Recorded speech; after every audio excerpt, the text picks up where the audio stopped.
everyone, welcome to another episode of Highlights from the Permanent Collection. Today, before we get started, I have a few announcements to make. The Dishman is now open for visitors. However, we have a few guidelines in place. We ask that you wear a mask when you visit and that your masks are on before you enter the building and that they remain on during the duration of your visit. Upon entrance to the building, we will also be checking your temperature. If you would not like to do these things, or if you have been sick, we ask that you please stay home because if you don't agree to either of them, you will not be admitted into the building. Our hours are going to be from 9 to 4, so that's a little bit different, and we will only be permitting 10 people into the building at a time. So, if you're planning on visiting, and especially if you're planning on bringing a group, please call ahead of time so that we can go ahead and make sure that everything's smooth for your visit. Currently on exhibit, we have the senior thesis show from the spring that we didn't get to have in March as planned. So please make sure to stop by and check out their hard work. They graduated despite all odds, so it's especially special for them. For today's episode, it's also special because we're going to be looking at a Pende male dance mask. And Mac did an interview on local author Briah Ardoin and discussed her latest book of poetry, Flowers That Just Don't Grow. Briah's book can actually be found on the Barnes & Noble website, but make sure to stay tuned on our Instagram for the next couple of days because we will be posting a giveaway of a copy of her book.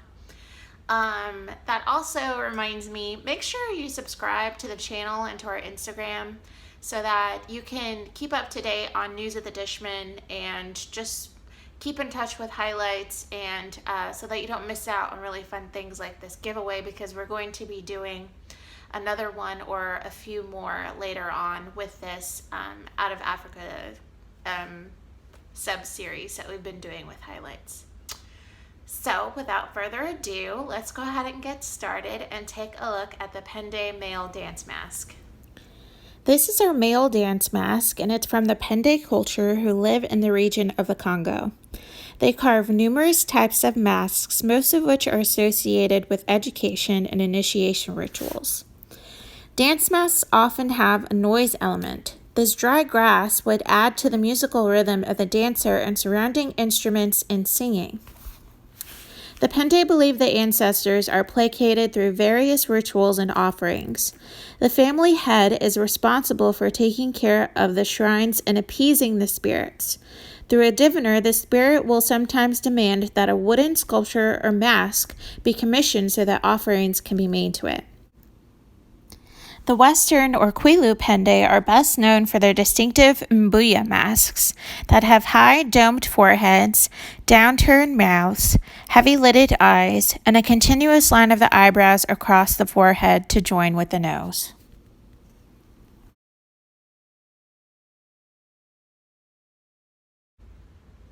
And now the interview with Mac and Briah.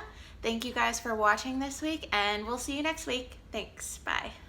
Hello, everyone, and welcome to our extra little segment as a part of Highlights from the Permanent Collection. Today we have a Beaumont writer, up-and-coming writer, Briah Ardoin. Me and Briah actually went to high school together, so it's really exciting that we get to work together now as we've grown up a little bit. So first thing, I want you to tell us a little bit about your book, Flowers That Just Won't Grow. Yep, and I have one right here too. Amazing. This is my third book out of my collection, and this book is kind of like the how can I explain it? This book is kind of like the relief of it all after all the hardships and stuff. The title kind of like basically explains itself. The book is about even though something doesn't work in your life, things aren't going the way it should be, don't fret or worry because some flowers just won't grow, but doesn't mean that yours won't grow too. Amazing. I actually didn't know that you had 3 books. So tell us a little bit about your other 2 books. I didn't know. Okay. Yeah, so I have three. The first book is called Before I Fall. I wrote that book in 1718. The next book I wrote the year after, it's called Stitches, Paper, Glue. And then my third book was the beginning of this year before the pandemic all started, which is My Flowers Just Won't Grow. Before I Fall is really like probably the deepest book that I have when it comes to like pain and hardships, because it was about me going through a lot of things that I was going through, basically like before I fall. And I believe like all of my books are basically made to explain what we as young adults and teenagers go through. And then my second book, Stitches, Paper, Glue, is the little middle kind of one I threw in there. It's a collection of poems, but it still follows Before I Fall. All you need is stitches, paper, glue to put yourself together. Stuff like that. Amazing. I love those titles. That's like, I kind of got a little bit of chills when you're talking about it. Titles, so I can't imagine what the content would be like. So when did you first begin writing, and what was your kind of reason that you started writing? It's kind of funny. I started writing when I was in elementary, and it began off as horrible stories with no plot and a million characters in it. As I got older, I started to write poetry without even knowing it. It was around like sixth, seventh grade. I fell out of it for a little bit just because I was really discouraged with my writing, since it's not something that's as glorified as like singing and dancing. But I had a middle school teacher, Jessica, one of my mom's friends, and she basically pushed me into writing, had me enter in all of these writing contests. And that kind of gave me motivation. And then next thing you know, I was like, hey, let's try a book. Amazing.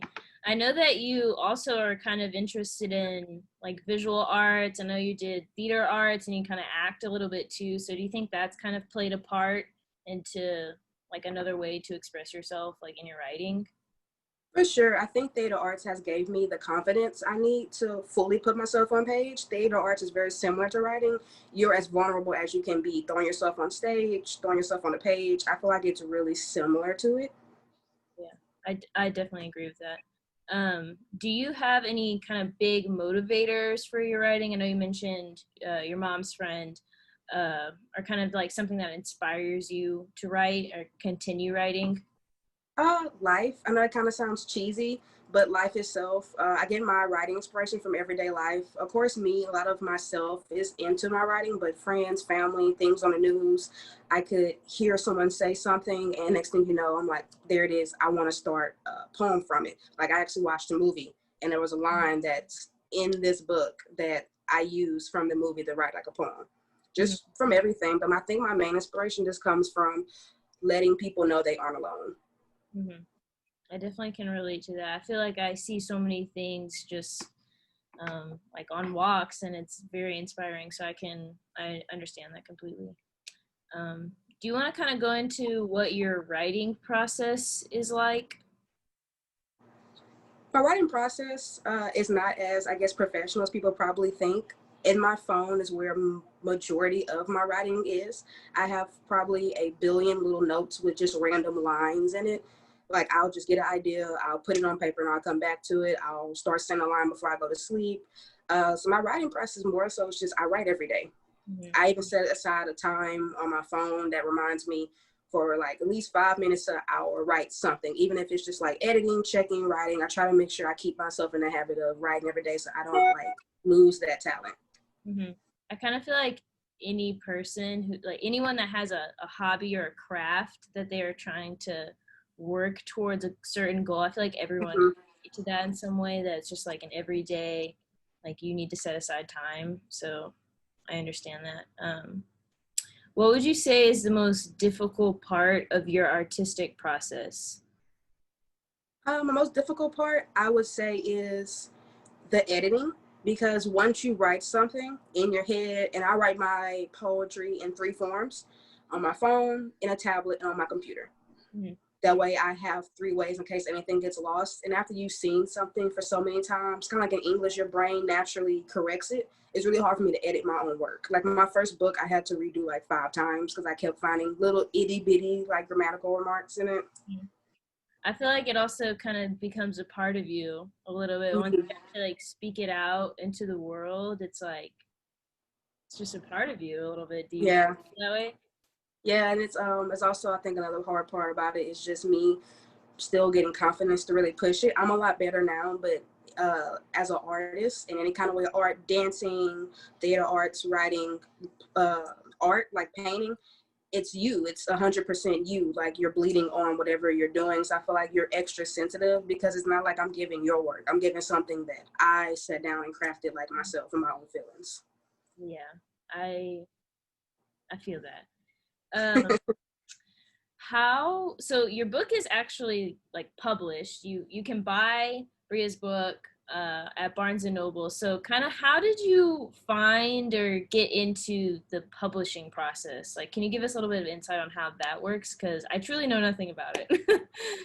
Same with me. When I first started, I just did a lot of research. My dad always told me use the internet for other things besides memes and gifs. So I just did a bunch of research. I looked up publishing companies. I looked up how to publish. I looked up definitions of different things. I just did so much research until I found something that I was like, let me try it. The first place I published with was lulu.com.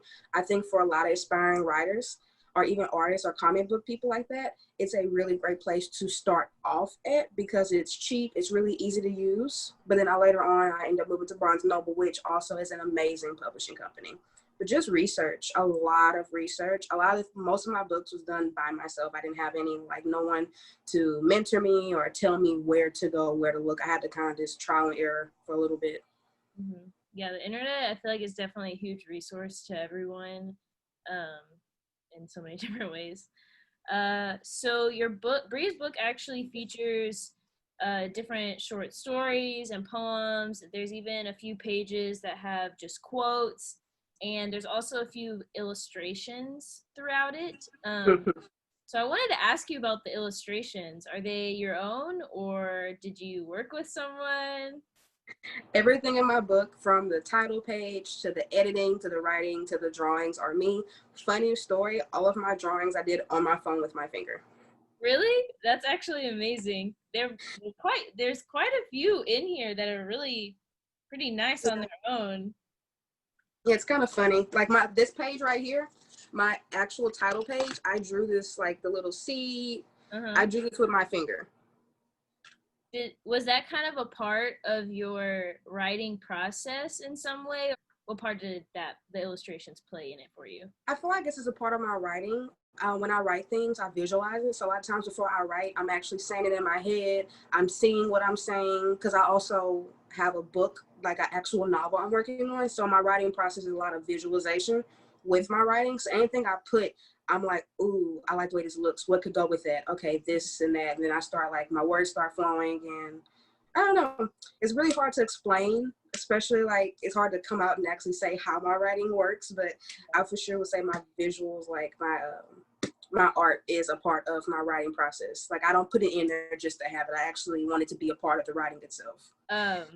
So you mentioned that you're working on a novel. Tell us a little bit about that.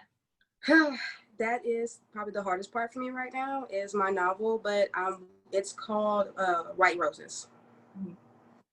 And I can't really give too much into it, but it's kind of it is a fiction. It's like a little sci-fi. It's about a girl whose mother gets killed and she doesn't know why or what happened. And she kind of runs through the book trying to figure out in all these reality and imagination world that she lives in her own head on what exactly happened.